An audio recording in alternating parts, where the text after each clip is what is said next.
د نیبراسکا ایالت د لینکن په ښار کې دغه پارک د شاوخوا 1000 هغو کسانو لپاره د راغونډېدلو یو غوره ځای دی چې په شمالي امریکا کې تر ټولو لویه ایزیدي ټولنه تشکیلوي. د دغه ټولنې ډیرو نارینه‌و د متحده ایالاتو له پوځ سره د ژباړونکو په توګه کار کوو چې هغوی ته او د هغوی کورنیو ته د پناه اخیستلو لپاره لاره اسانه کړه. نور یې له مهاجرینو سره د مرستو د پروګرامونو له لارې امریکا ته راغلي دي. دغو ایزیدیانو په نیبراسکا کې یو سوله ییز او خوشحال ژوند موندلی دی، خو هغوی بیرته په هیواد کې د خپلو خلکو کړاوونه نشي هیرولی.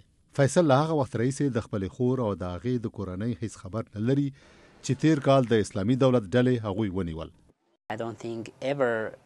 زه فکر نه کوم چې په دې نړۍ کې د اسلامي دولت د ډلې په څیر یو خرابه ډله راغلې وي. دا تر ټولو خراب خلک دي.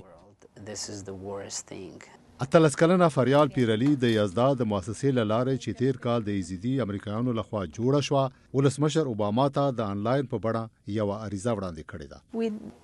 ښاغلی ولسمشر باراک اوباما، موږ له تاسو نه غواړو چې له موږ سره او له هغو ښځو او نجونو سره مرسته وکړئ چې نیول شوې دي او د جنسي وینځو په توګه ترینه استفاده شوې ده.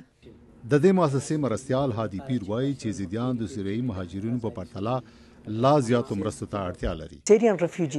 سوریایي مهاجرین یو موقتي ستونزه ده، خو زه په دې نظر یم چې د یزیدیانو حالت ښایي یوه دایمي بڼه ولري. که د اسلامي دولت ډلې راتلونکی اقدام په کردستان باندې وي نو څه به کیږي؟ ټول یزیدیان هلته ځای په ځای سوي دي.